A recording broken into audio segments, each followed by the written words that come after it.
Assalamualaikum warahmatullahi wabarakatuh. Perkenalkan, nama saya Nabila Nur Fadilah dengan NIM 2301030059, Program Studi Bimbingan dan Konseling Islam, Fakultas Usuluddin Adab dan Dakwah, Universitas Islam Negeri Palopo. Dengan adanya saya di sini untuk memenuhi tugas kuliah, mata kuliah BK Multibidayah. Baik, saya akan menjelaskan sedikit tentang isu-isu kesetaraan gender dalam konseling. Sebenarnya, apa sih kesetaraan gender itu?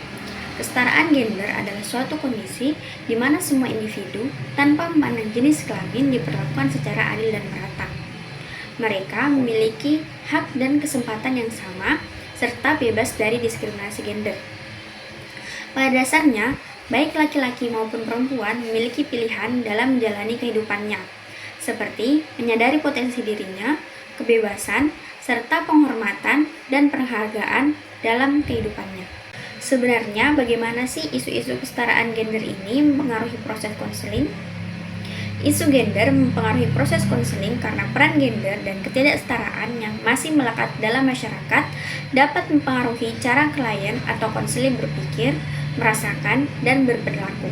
Masalah gender dalam konseling multibudaya menjadi sangat relevan karena perbedaan norma sosial, harapan, dan keyakinan atau asumsi gender yang berkembang dalam berbagai budaya.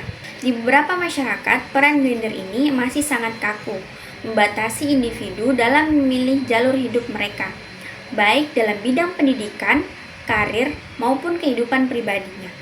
Ketidaksesuaian antar identitas gender individu dan norma sosial yang berlaku seringkali menimbulkan tekanan emosional yang dapat mempengaruhi kesejahteraan psikologis klien atau konseling.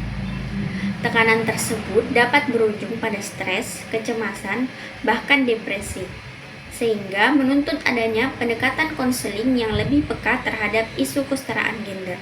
Apa saja sih strategi yang dapat digunakan oleh konselor untuk mengatasi isu-isu kesetaraan gender dalam konseling? Menurut Sugita Nata dan Rahmanita 2024, kesetaraan gender dapat diedukasi sejak dini melalui pendidikan kesetaraan gender.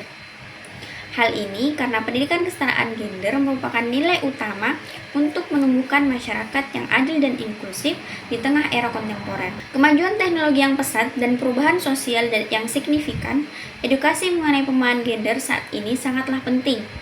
Banyak perubahan sosial dan perkembangan teknologi yang mempengaruhi peran perempuan dan laki-laki dalam berbagai bidang kehidupan. Konselor memiliki peran penting yang harus dijalankan dengan baik untuk memastikan layanan yang efektif dan inklusif dalam konseling multibudaya kesetaraan gender. Yang pertama, konselor berperan membantu konseli menganalisis peran gender yang diyakini selama ini dengan tujuan untuk mengeksplorasi berbagai dampak dari peran gender dalam kehidupan konseli serta memberikan pemahaman yang lebih luas dengan perspektif multibudaya.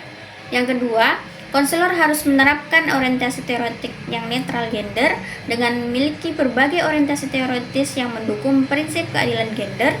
Hal ini mencakup fleksibilitas budaya, kemampuan berinteraksi dengan beragam individu, serta pendekatan yang berorientasi. Dengan demikian, konselor dapat menciptakan lingkungan yang inklusif dan adil bagi semua individu tanpa berpihak terhadap gender tertentu. Yang ketiga, konselor berperan dalam memahami individu secara mendalam, termasuk faktor-faktor yang mempengaruhi perkembangan mereka.